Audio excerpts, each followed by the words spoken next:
All right, next day.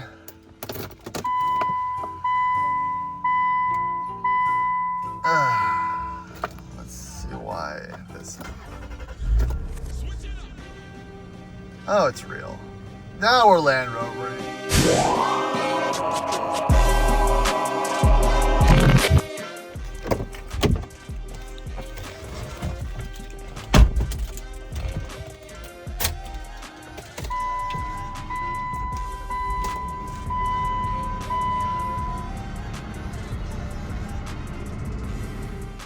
Howdy, welcome back to the Addicted Motors Freelander channel. YouTube channel. Whatever, it's fine, it's all the same now. My name is Troy and this is my 2005 Land Rover Freelander.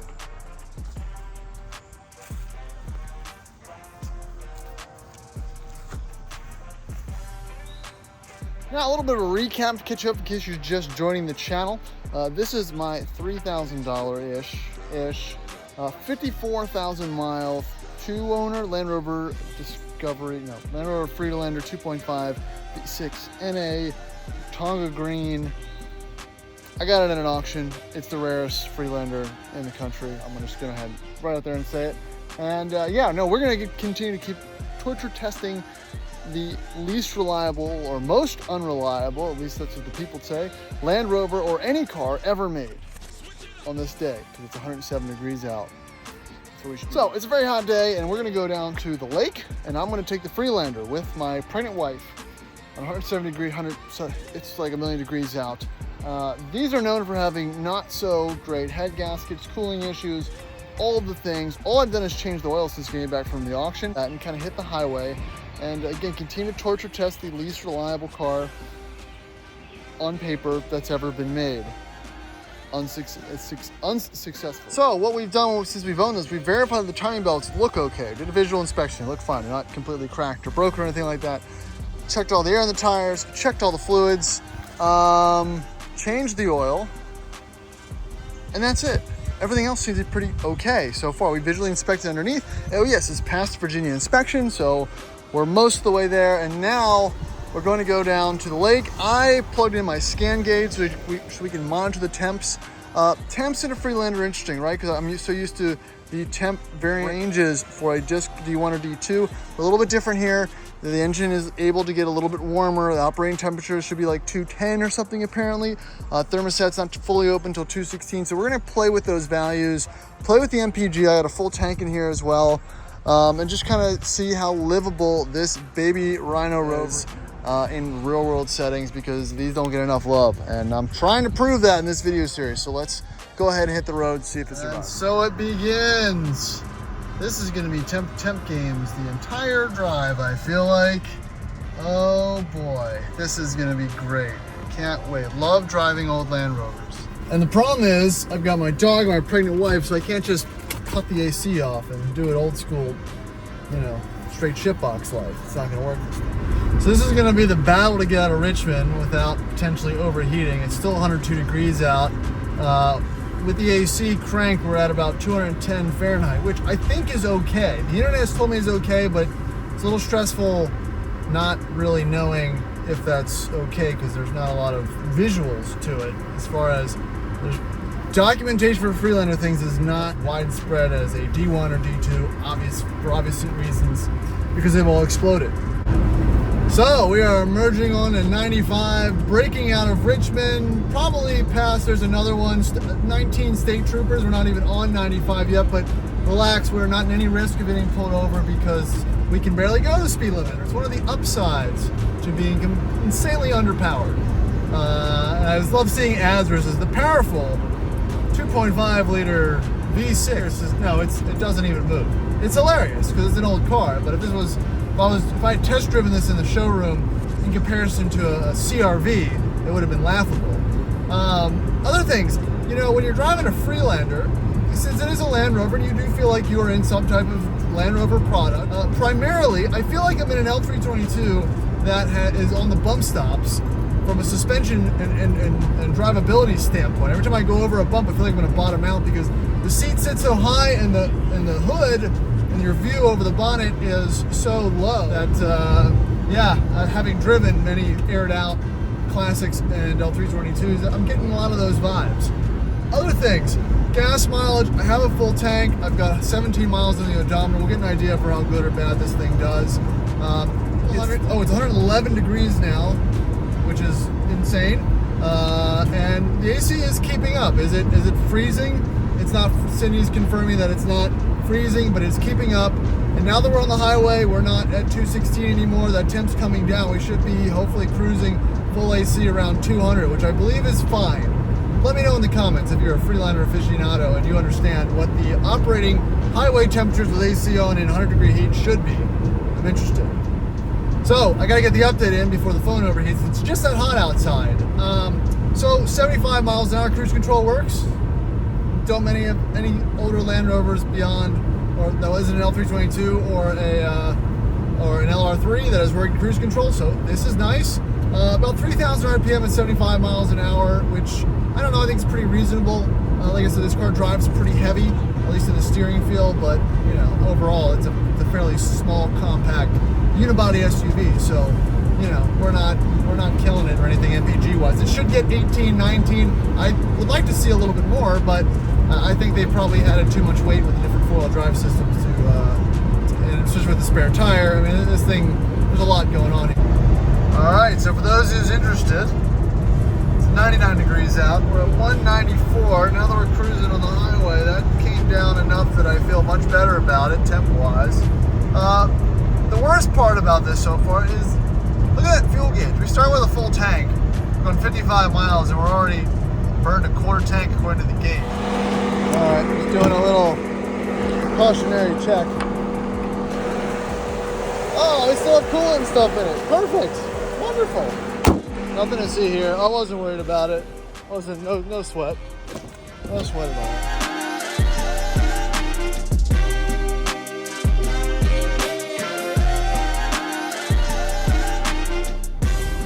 So we were just stationary for a second when I ran to the gas station. As I speed up, circulating that water pump brings the temp down a little bit. You know, knowledge is not power in a Land Rover. Ignorance is bliss. I understand why new cars don't show the exact temp, because people don't need to know the information. It's very stressful. But let me put my foot to the floor to show you what the power is. That's 40 miles an hour, everybody. That's a hard shift. 50. Woo! All right, so did we make it? Yes, of course we made it. Now, again, very uneventful, but honestly, before we took this trip, I was a little bit nervous because I found some coolant under the car. I was checking for some leaks. I tightened some things up, and I don't think we used any coolant. I don't think we used any oil. I changed the oil a few days ago, and this thing was honestly rock solid, minus one of the rear windows I haven't fixed yet, keep flopping down because the regulator's bad. This thing was great. The fuel consumption was pretty terrible, but it made it here, and yeah, I mean, look at it. It looks wonderful. It's a functional vehicle. Again, this is like real world testing that nobody does prior to a sale, and I'm keeping this car for a little bit. And again, one of those things is just really put some miles on it, drive it in the heat, run with the AC on, let it idle, get it up to temp. All these little things, they're not important to some people, but I want to make sure that it's functional, and it proved itself. Come here, buddy. Where are you going? That's not for you. At least you're gonna save Max. All right, next day.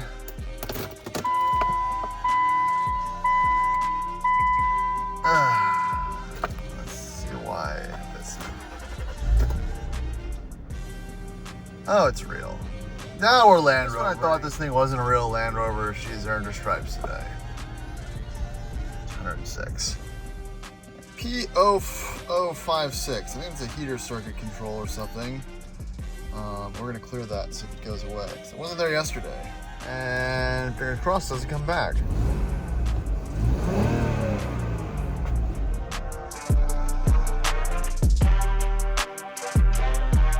Right, so we're back. We're no longer at the lake.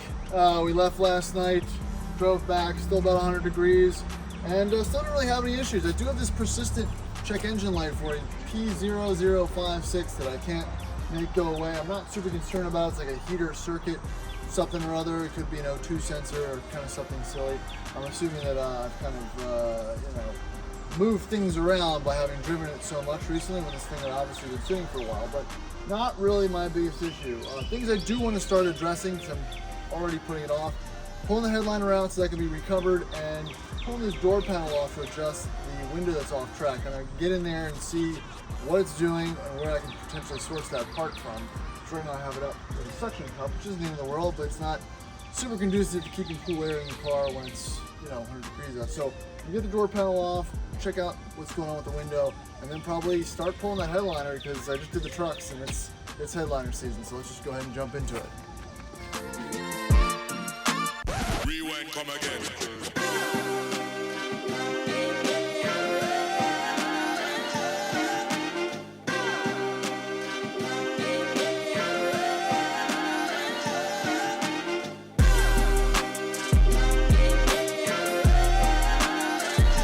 All right, so that was off. It's literally 3 bolts, one here for the handle and then 2 on the actual grab handle.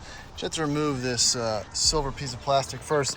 That kind of gives you a view to the inside here, and I feel like it's just off track because I have it all the way down. Let me move it up and see if we can see what's going on.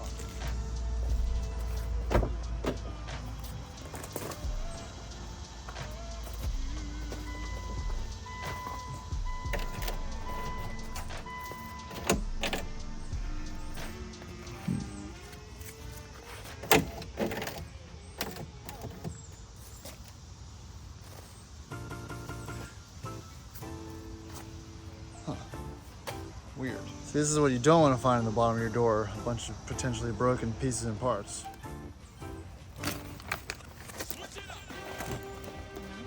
Yeah. Stop. Other way. Other way. Up either one. I'm trying to say. Okay. Oh. Oh.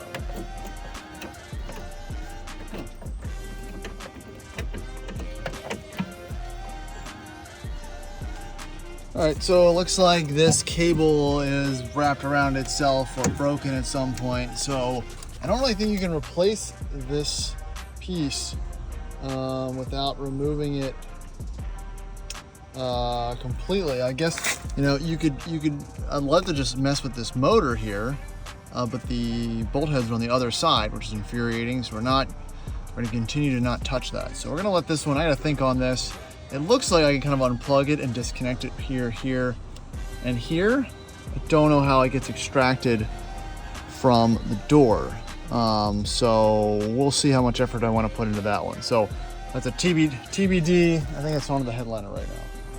So I hate headliners. I don't like to mess with things that are brittle and plastic that I could potentially make worse instead of make better. But this has to come out, and I don't think I'm going to do it worse than anyone else that's going to remove it. So we're gonna put this on time lapse. It doesn't seem like there's a whole lot of hardware to remove. We're gonna start the process of getting it all out, and yeah, we'll see how bad this goes. But anything can be better than how it is right now. So that's the kind of the silver lining.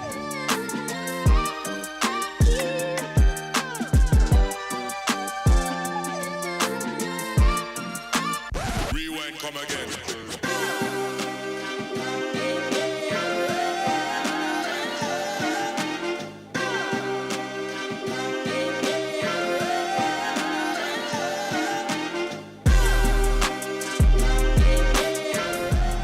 All right, so that's all the hardware out, some grab handles, the flip downs. That, I mean, there's really not a whole lot in there. I just have to figure out if I have to do anything with these A, B, and C pillars. I think that's what's holding the majority of it in right now. I don't like messing with this kind of plastic, but that's kind of what I have to do. So, round 2. And I also love raining headliner. Very fun, very fun. So I popped the A pillar, the B pillar, and the C pillar loose. I think that's it. I think I can just pull this puppy out now. I'll kind of start from the front and shimmy my way out. Let's give it a shot. I hate headliners.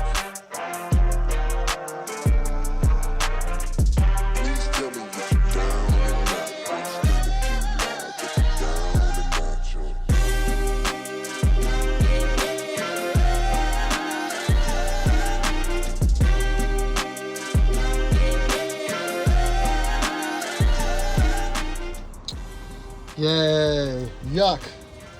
All right, we've pretty much ruined the car. Covered it with all the headliner stuff, so we're gonna try to clean that up a little bit. But it's out, that's all that matters, and it looks good under there. I'm gonna have to remember how everything goes back. I'm not excited about that part, especially all these little retaining clips and stuff. It's kind of a lot of little bits, and that's what I don't like about the type of projects. I'm not good at remembering how to put stuff back once I've taken it out, but we're here now, so we're gonna get the air compressor, try to blow the junk out of this car, and yeah, bring this to get refinished. I probably saved myself a couple $100 getting it out. The labor to remove a headliner from a truck or a car is kind of half the battle when it comes to keeping things done on a budget. Like I said, it's not hard, it just kind of takes a little bit of time. Now, I've also done this with my truck recently. Also less fun, but that came from the factory, or came from the aftermarket, supplier, with an ABS plastic top. So I could just kind of slide the old one out and put the new one in, and no harm, no foul, which is awesome. Switch it up.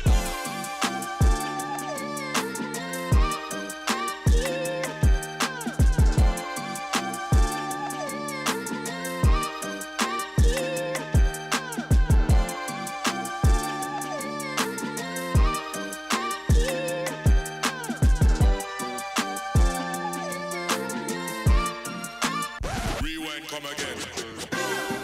All right, so 6 hours later,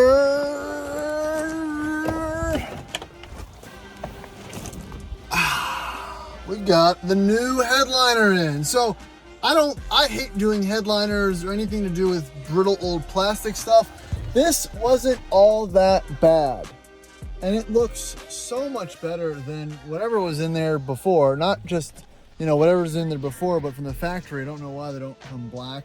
Luckily, I checked everything for leaks. This thing didn't leak to begin with. I guess it was just from sitting.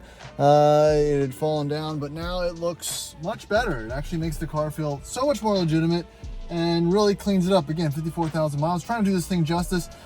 So the upholsterer only charged me $170 to get this new black material fitted. And then I did all the rest of the labor myself. So I was semi-intimidated. I don't like old plastic bits in old cars because they never go back the same, but this one did pretty good. Now, still have to fix the window regulator. The one that I bought didn't come with the motor, and that spooled, metal wire that comes with it was just not able to get tracked correctly. It just kept blowing off. So I splurged for the $45 one, which is the most expensive one. So hopefully that'll do the trick. The last thing to do is the CV axle, which I'm kind of a little bit on the fence on, just because it drains the transmission. Maybe I can jack up to the side. We'll figure that out soon. But step one, the aesthetic part of that headliner looks so much better, and I am feeling better about the car altogether. We'll see. Still gonna do those O2 sensors. I'm not sure. I have to get rid of that coat somehow. It's lovely.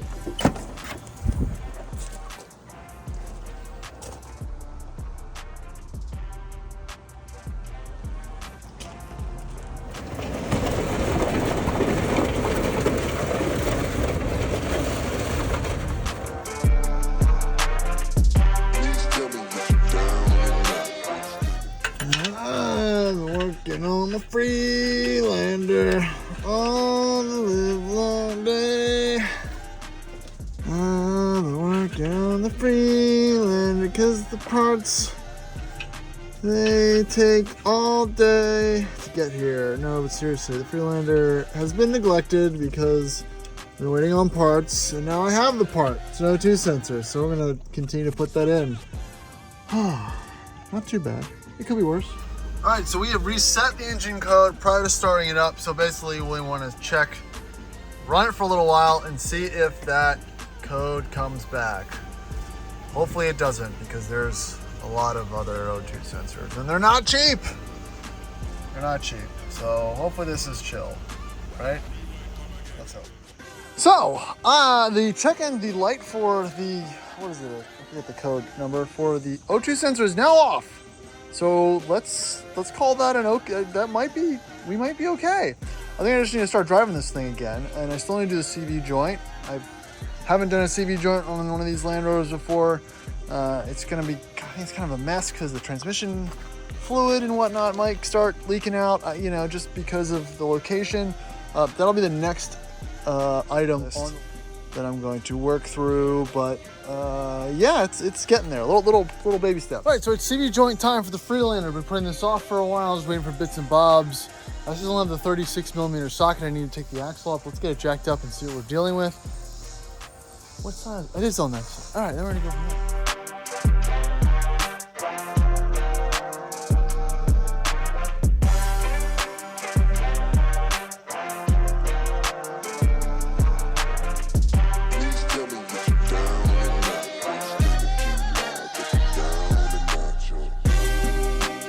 Now the wheel's off, I want to kind of show you what I've been seeing, and it looks like this has been bad for a while, and someone tried to do what I've done before and use some type of goo to seal up the leaking boot, but that's just not going to do it. It's not enough.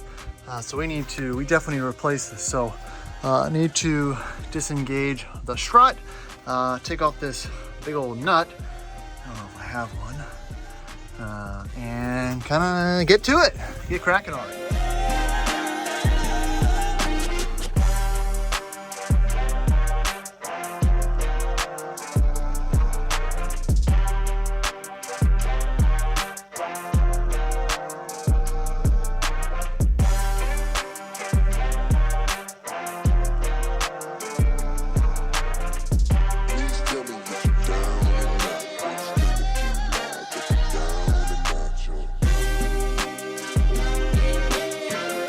The lighting is really bad here. I didn't really think about that correctly as I took everything apart, but the caliper is off. I'm probably gonna replace those pads. They don't look very well. It's probably a cheap thing while I'm in here. What else? These bolts that hold the strut in, they're gonna give me a hard time, so I might let those soak overnight before I go hammering on it. But everything else came off. Wasn't happy. But they came off, so we're getting there. I'm still waiting on that 36mm hub nut. That should be here tomorrow. So getting baby steps. Like I said, luckily I got other stuff to play with. So this is just, as I can get to it. And there we go. What a mess. Took the speed sensor off, got everything out. It all looks fine. But what a mess in there, man. Somebody really tried to boot that up instead of doing this properly. I mean, I don't know. I don't get why this is not that big of a job on this truck. So I gotta wait for that nut, and then we'll check it out in the morning.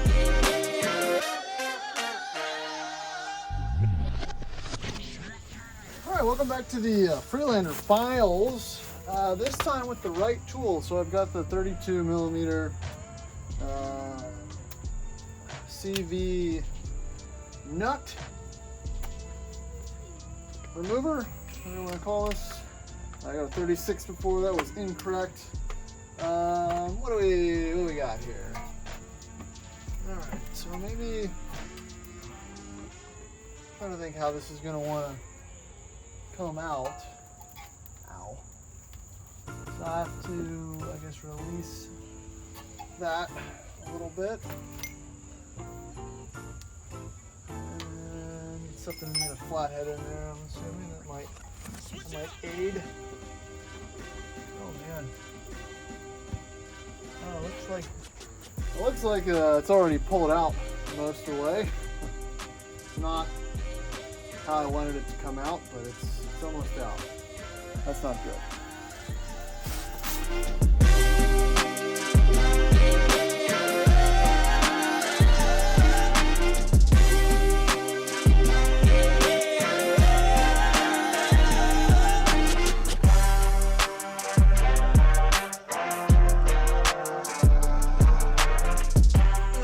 So the piece that goes into the transmission and everything is there, which isn't good. It should be all the same piece. So I need to get something in there, wedge it in, try to pry it out. So this is the point where you're kind of fucked. There's the point of no return. So that's why we're here. We're going back in.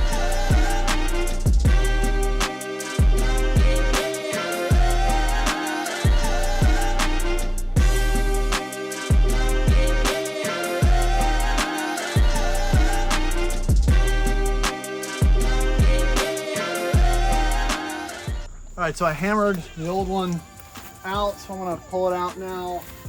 Hopefully it doesn't start pissing transmission fluid everywhere. If you don't really have a good way to collect it, I put the jack under where that's going to be. I love these type of projects. And here she is. Turd. Little C-clip in there. I mean, this thing was done. The next owner will thank me for completing this this task, I guess. Is there a C-clip in this one? Okay, this one has a C-clip. Everything's there, everything's in place. I'm gonna go ahead and shove this home. Fun time.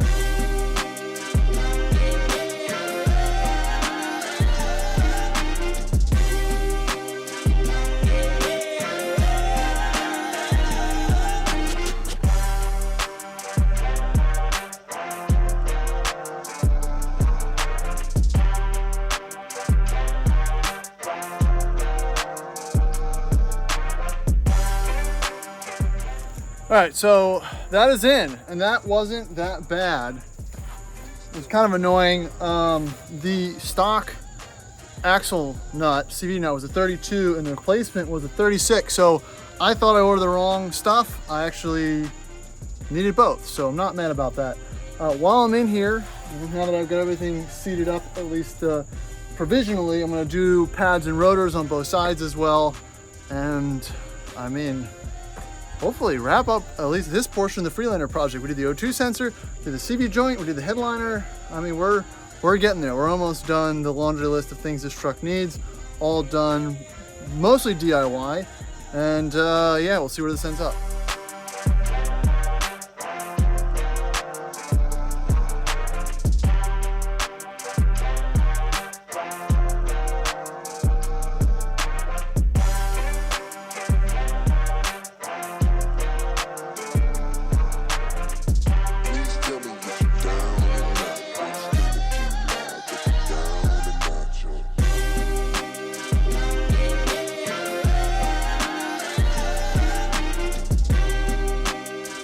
So that caliper is completely seized, and we've hit another Land Rover Freelander roadblock.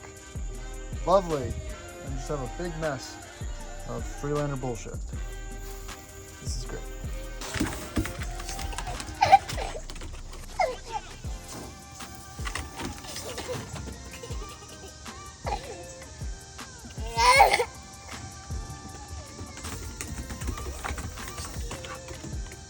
Uh-oh, Dee.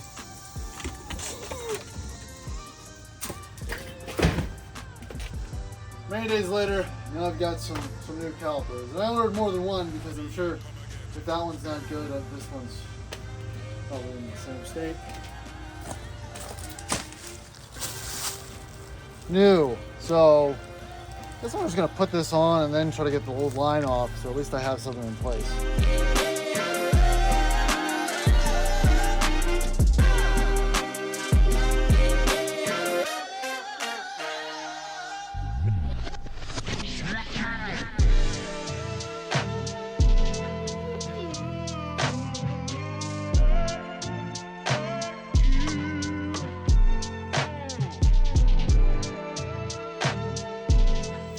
Alright, so despite my attempts to save time and money and do it the wrong way, I feel like I've had to end up doing it the right way. We've got everything put back together, buttoned up, tightened up, so we've got a new CV joint, a new brake rotor, all new calipers and pads on the Freelander. So we're going to go ahead and replicate that minus the CV joint on the other side. Maybe we'll get to drive this thing today, we'll see. Alright, it's running. We're going to try to bed the brakes in. Hopefully my 40-second bleed job was sufficient. Topped off the fluid, everything's looking good there. And yeah, hopefully I've got brakes. The pedal feels fine, but you know how these things go.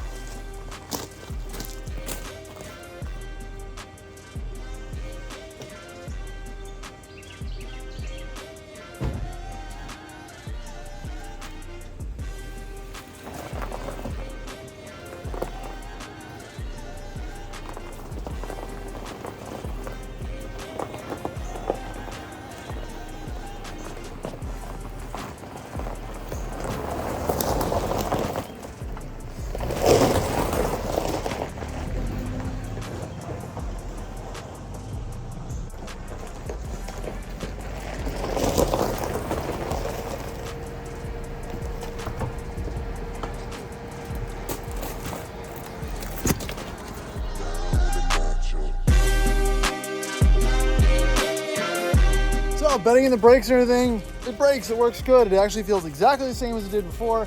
So no major improvement, but you know, now I've got new calipers and that should maybe help with traction control or something. Not that I had any lights on before. So the Freelander is almost sorted. I'm trying to think there's only a couple, oh, that window doesn't work. Might need another window regulator in the front. But in the meanwhile time, I've got some stuff going on with the Classic as well. I picked up an ARB in North Carolina yesterday, and I was like, oh, let's just, let's start doing some Classic stuff. All right, so I think that's gonna wrap up this Freelander saga, at least for now. So where did we come from and where are we going, at least with this build, mini reconditioning, whatever you want to call it. Try to breathe life into one of the, from a reputational standpoint, worst cars ever made? Sure, but I'm starting to believe it's not as true as people say. So we've done a complete brake job on the front. We've done a CV joint, we've done a headliner, we've done a window regulator, and an oil change, an air filter, and a bunch of other things. So basically like a little mini tune-up to just bring it back around. Again, the car only has 54,000 miles on it, so it should be up to stuff. But it does, and an O2 sensor, or 2 O2 sensors. And it drives great now. I think it feels very solid.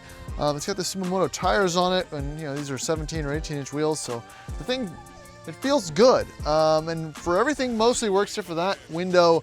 Not sure if it needs a regulator or what. The power, it just doesn't seem to be doing anything. It's not even making a noise. But other than that, it's okay. And it's not gonna be the end for the Freelander. I just got the title, so I need to title that in my name. And then I'm gonna do a little bit of off-roading, a little test, nothing crazy at the cabin to kind of see how this system works. Very similar to the XC90, as people have said. So again, primarily front-wheel drive. I'll shoot some power to the back every once in a while, hill scent control, that cool stuff. So I want to run through that, but if you stayed with this video for this long, I appreciate you watching. This has been a good bit of work, and it's been very satisfying to get to this part on the Freelander build. And there'll be more coming. Like I said, this car will eventually be for sale. It's inevitable. I can't have all of this all at the same time, but it's been fun. So if you haven't already, please like, subscribe, do all those fun YouTube things. We'll catch you on the next video with a Freelander, maybe. I don't think, that could be dry. It's my daily now.